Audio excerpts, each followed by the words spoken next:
Hello and welcome to the Leader-Post Rider Rumblings podcast. This is episode 174. I am Taylor Shire. He is Darrell Davis, and we're talking about another Saskatchewan Roughriders win as they dismantled, what verb should we use this week? They defeated the Hamilton Tiger Cats 29-9 on Saturday, and pretty much, again, not a perfect showing, but a very clean win overall, Darrell. Yeah, back-to-back, amazing. Hey, it's funny you and I have this discussion. Because we're sports writers, we're always thinking of verbs. I just simply, because I didn't have much room in my headline, I just used the word drub. But it's dismantled is good. It's back-to-back against strong Eastern teams, right? They knocked off Montreal a week or 2 weeks earlier, and then come in and do the same thing to Hamilton in Regina, the two best teams in the East, and they don't allow a single touchdown in 2 games. What a defensive performance. That pass rush. Earlier in the season, you and I were talking about, they're just not getting that great pass rush with those great players. They need to add somebody, and maybe it's us talking about it that they paid attention, but good for Corey Mace. They've been supplementing that pass rush, and it's absolutely been dominant for the last couple of games. Yeah, there was a lot of hype going into this game. We had the best team in the West, the best team in the East.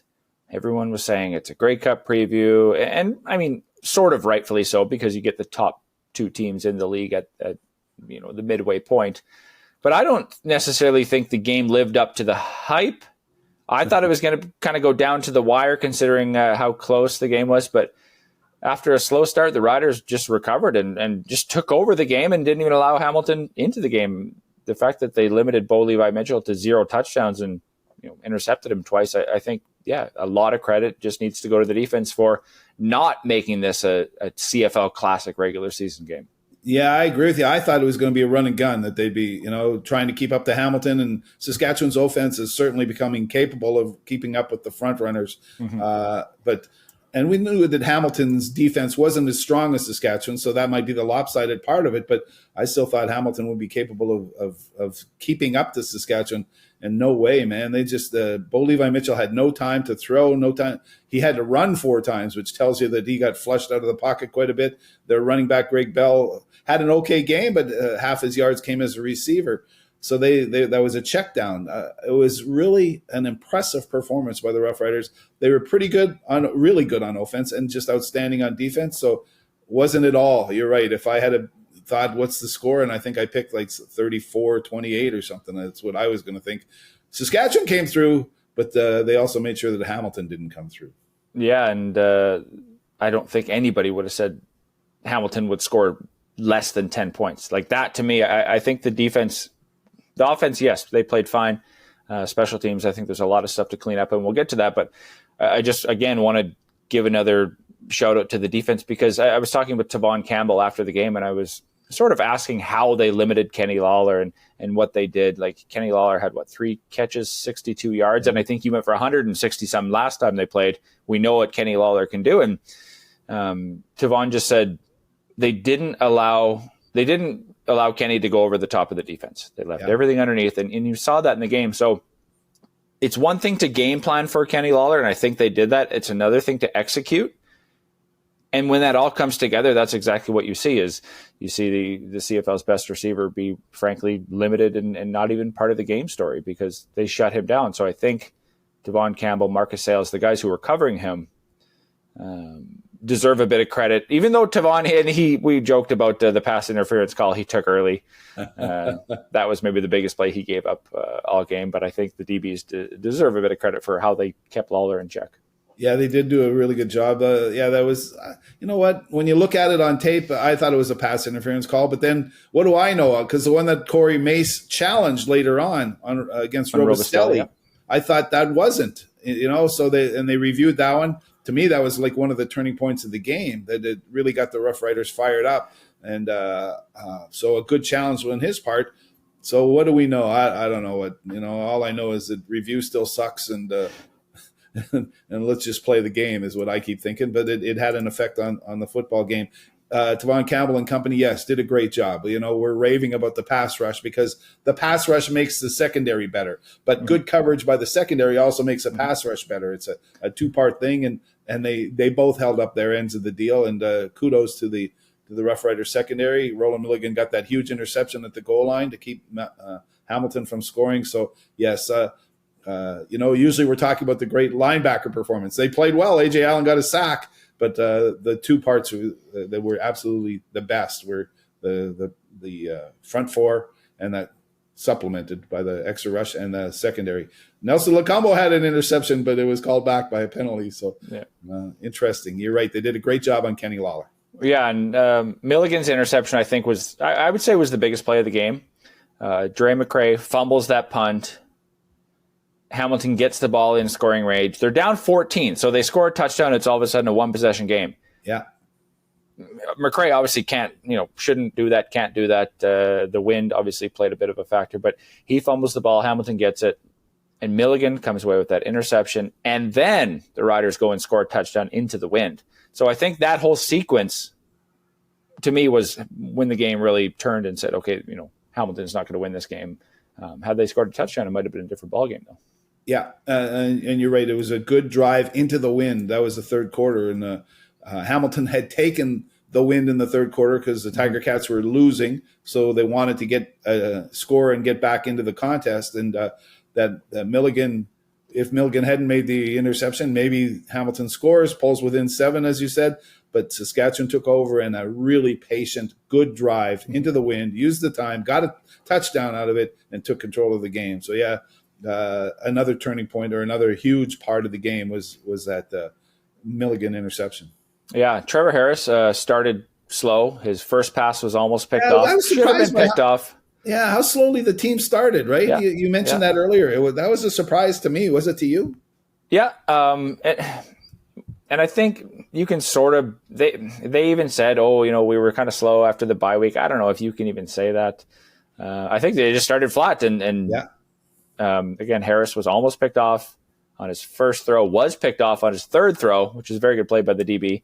And I think talking to them after the game, they said they all just kind of came to the sideline and huddled up and sort of took a deep breath, whatever you want to call it, and said, let's settle into this game. And I think they did that. They obviously did that. Harris ended with 307 and 3 touchdowns. But I was definitely surprised after all the emphasis of what happened after the last bye week, right? We have to start fast. We have to come out strong. We can't let the bye week affect us. I don't necessarily think it was the bye week had an effect. I think they had a good week of practice. They were obviously prepared. There was no delay. There was no postponement. I just think Hamilton came out with a good defensive game plan, and Saskatchewan wasn't really on it right away. And that's what led to the slow start. But the fact that they were able to settle in after that, I think speaks highly of the offense as well for what they were able to do. Limited Hamilton to 3 field goals, right? Mark Leggio was 3 for 3 in the field goal department. He didn't seem to have any trouble kicking field goals. But on the other side of the ball, Brett Lothar goes 2 for 5. He misses 3 makeable ones. He does hit from 59. But after the game, Lothar said, you know what, this team's so good, and they're doing it without a kicker.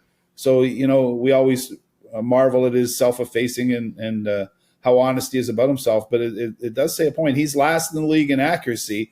And you could tell when he made the 59-yarder, everybody ran onto the field to congratulate him. They like him. He's a wonderful teammate, a very popular teammate, and it doesn't seem like the Riders are going to make any changes. But it still has to be a worrisome part of the football game for this team. Yeah, Brett, nice guy, right? And I think that to me is again very likable guy in the locker room. And that was sort of that when he made that 59-yarder, it felt like everyone was trying to say, like, let's forget about all the misses that have ever happened this season, and let's rally together. And it was sort of this feel-good moment for the team. And had he not missed in the second half, then sure, it would be this sort of redemption story. We're going to be set for a good second half. But yeah, he has a tough second half. The wind was nasty. The first miss, I wrote about it in my 10 Thoughts article. I don't want to give him excuses, but the first miss, he hit it good. It just pushed wide right from the wind. You have to play the wind, I guess, and he knows that, and we know that. The 59-yarder was obviously wind aided, and then he missed another one into the wind, but then he missed a third with the wind. And so there's no excuse for that one. The wind obviously did affect some of his kicks, but yeah, I don't know what to say at this point because I still think you have to stick with him. It's just a confidence thing. It's not like he's shanking the ball. He's still hitting it. He's still connecting on his kicks. It's a confidence thing. We've all been on hole 16 and not knowing where our drive is going to go, right? On the tee box. But he seems that way, that he's not sure. Like you talk about a golfer who's not sure their swing. It's confidence, yeah. And that's what he needs to get back. And who knows what's going on in his mind. But when you're a pro football player, as popular as he is, and as much as we in the media like him, let's be honest, and we're maybe biased a little bit in that regard because he's been so honest with us over the years.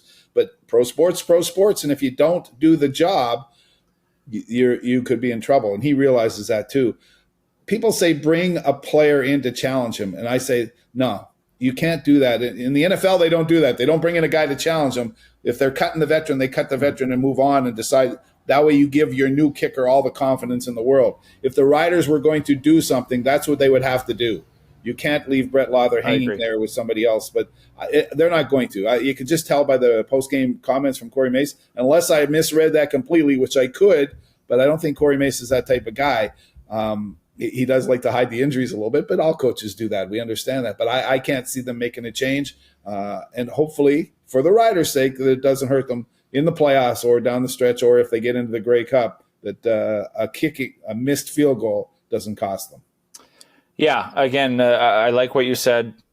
Somebody would have to be brought in order for Brett to lose his job. And it's not going to be a rookie who's never played a CFL game. Right. It would have to be a veteran. So who is available? Can you make a trade? Is there anybody that's a free agent that is a proven kicker in the CFL? And I think that would be the biggest thing, is actually finding out who's available and who would be willing to come here before we talk about, bringing in a former U Sports kicker who's never kicked in the CFL just to come on the practice roster and push him during practice. Like, that's not going to happen because there's no sense in that. You're only taking away his reps. You're making him look over his shoulder even more. He knows his job's on the line. He's a smart guy. He knows that if he doesn't perform, he's going to be out of a job. Yeah. A kicker, any player would say that, right? And the fact that there is no competition at his spot. The kicking game is so weird, right? If a quarterback's not playing well, he's going to be replaced by the second stringer. If a receiver's not playing well, he's going to be replaced. Punter, you could say the same thing as well, but linebacker, defensive back, right? If you have a bunch of bad performances, you're probably going to be benched for a few games. But kicker's this sort of weird position where there's usually one guy, it's a solidified spot, and you can't really go anywhere. You're not just going to sit him for a couple of games and call up your backup kicker necessarily. And they're not going. Are they going to find anybody better than him with a better resume than him? Probably not. Some fans are saying, bring in somebody from the NFL. Well, that's a different game, right? Who uses a tee? Who doesn't? The angles are different. The timing is different. It doesn't make sense to bring in an NFL cast-off at this stage. Your point is valid that you would have to bring in somebody who's got credentials in the Canadian Football League, and I don't know if there is anybody who would be better suited than Brett Lather. So I think they have to weather the storm, and Lather, he's done it in the past. He's gotten back on track on his own. He's certainly capable of doing it again, but as we say, there might be a bad slip at a bad time, and they have to really, they're probably concerned about that, but I don't think they're going to make a huge move because of it. Yeah. I've been asked a couple times, how long do you give him, right? And I've always said, ride it out, right? He's been on this team. He's part of the culture of the locker room, and I don't think they're going to make a move. I still think he's hitting the ball. It's just a confidence thing, and it will go through. And when it starts to go through, it'll have this moment of, and that's what I thought that 59-yarder was going to be, this moment of like, okay, we're good, we're back. But he missed a couple in the second half. So we'll see what they do. And obviously they have an important game coming up this week against Calgary. Oh, yeah. Isn't that another one to look forward to, hey? Yeah, that's like, and this was sort of the Grey Cup preview, if you want to call it, against Hamilton. This, to me, is the West Final preview. I don't see how these two teams won't meet in the West Final. Calgary's, based on how they're playing right now. Yes, I agree with you. Calgary bumped off Winnipeg 3 straight times, right? Like, Winnipeg might not be this strong team, but Winnipeg's a reigning West champs for the last 5 years, been in the Grey Cup 5 straight years. So knocking them off is huge for Calgary. We didn't expect the Stampeders to be that strong. I thought they might be, at the start of the season, one of the weaker teams. Huge defensive performance this year. Vernon Adams Jr., quarterback, has really inspired them, it seems like. When he's not playing, they're not much of a team. But when he's in the backfield, they're playing hard and inspired football. And what a powerful defense. The Rough Riders are really going to have to be prepared for this one. I don't think, as they were coming off a bye when they lost to Calgary and Regina, but I think that they weren't quite expecting such a strong performance from the Stampeders, they won't be caught unprepared this time, will they? Yeah, that is a big thing. And yeah, we talked a lot about how the smoke delayed game might have, affected the teams. And Calgary was obviously in a much worse position, having to scramble for accommodations and hotel rooms and whatnot, not at home. The Riders got to go home and play the next day. So I don't expect any smoke delays this week.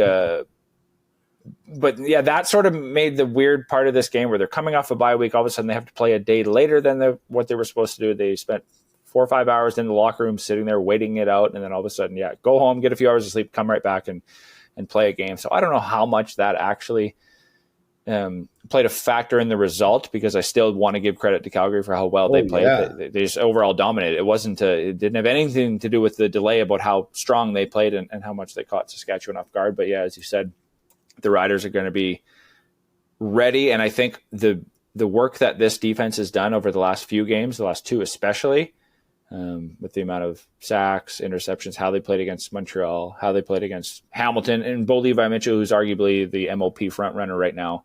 I think that will maybe not anymore. That'll give them a lot of confidence heading into the second matchup of the season against Vernon Adams. Yeah, I think so too. That they'll be ready for them. My guess is that the touchdown streak, the not allowing a touchdown, is going to end in Calgary. But I don't think they can. Well, I didn't think they could shut out Hamilton and Montreal too. But it's an amazing streak that they've got going. Two full games without surrendering a touchdown. Calgary's offense is too powerful for that. They got great receivers. Dedrick Mills is running really well for the football team. I think the real matchup is going to be Saskatchewan's offense, which is really getting back on track against that strong defense of Calgary. And on the road, going to be interesting, right?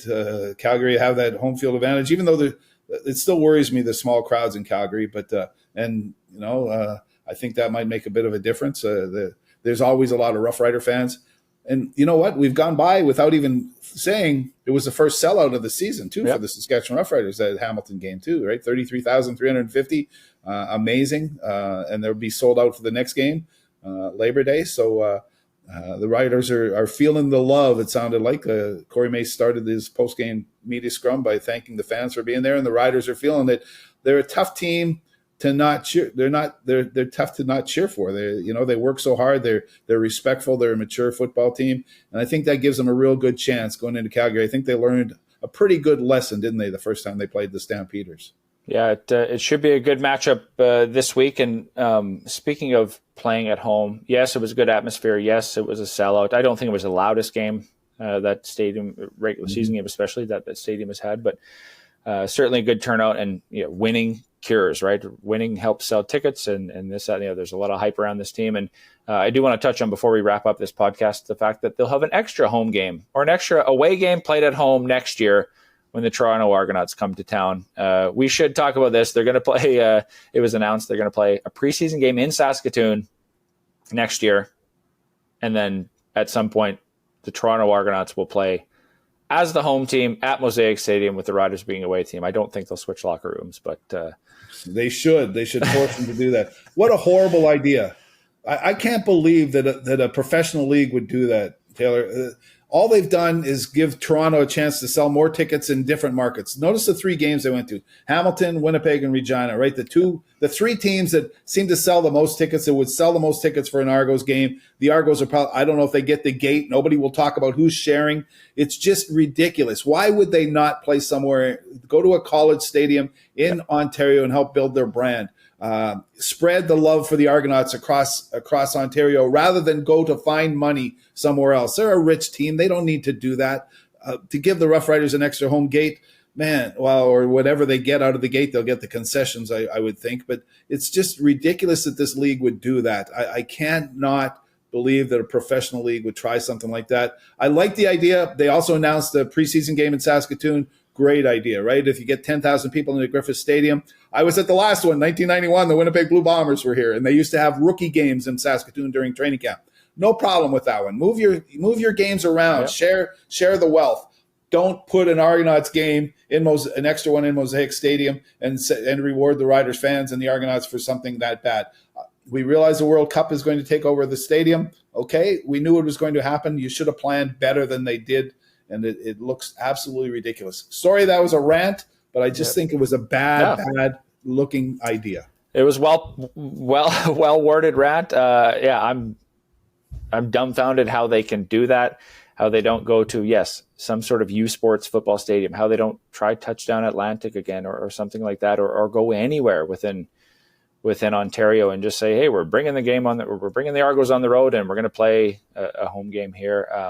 If it was sort of under dire circumstances and they had to do this last minute change because BMO Field wasn't available the week of whatever, a snowstorm, whatever you might be, we have to play this game in Saskatchewan because of X happening in Toronto, a snowstorm, whatever. Sure. Under dire circumstances, or postpone the game, whatever you have it. But the fact that, they weren't able to, I don't know. You want trivia? You know, the last time something like this has happened? 1995. The Las Vegas Posse was having such a horrible, horrible time. They couldn't draw flies at the Silver Bowl or whatever it was in Las Vegas. So they moved their final road games. One of them was played in Saskatchewan as a home game. They got some money out of it probably, and they brought an extra home game. I guess I could put up with that one. Like you say, it was dire straits, the tough circumstances. But that's exactly what it looks, why it looks so bad to the CFL this year, because it looks like they're doing exactly what they did with a horribly run franchise in Las Vegas, and they're doing it now with the Toronto Argonauts, who maybe aren't as run as well as the other CFL franchises. Horrible idea. Yep. Horrible idea. Well, that's a good place to leave that. I'm sure we'll discuss more on this. I'll let my blood pressure awkward schedule. Awkward schedule next time when the schedule comes out and we have 10 home games and 2 times that we'll see. More work for us at home. That's sure. Okay. I love watching football games. To be at a game live is still I love. Yeah, I'm not complaining at all. Yeah, me neither. Not in that respect, but it looks the optics are so bad about this league, and I think it makes them look really bush league, Taylor, and I think that they should not have done that. Yeah, I agree with that. What do you agree? Okay, I 100% agree, and I wanted to. I knew what you were going to say, and I wanted to. Yeah, I agree with everything. It does not look good, and I think the league has taken a bit of flack for it, and I think rightfully so. But I don't think they'll backtrack on it. No, I agree. I don't think they'll backtrack, and money talks, right? So I feel a column coming on. I gave you some good fodder then. All right. Yeah. Well, it's going to be a good game this week. The Riders will visit the Stampeders, looking to get some revenge for their only loss of the season, as they are 8-1 heading in, and 8-1 for just the second time ever. The other time was 2013, and we know how that season ended. That ended pretty well for the Riders, didn't it? All right, Darrell, enjoy the game this week, and thanks as always for joining the podcast. All right, Taylor, thanks.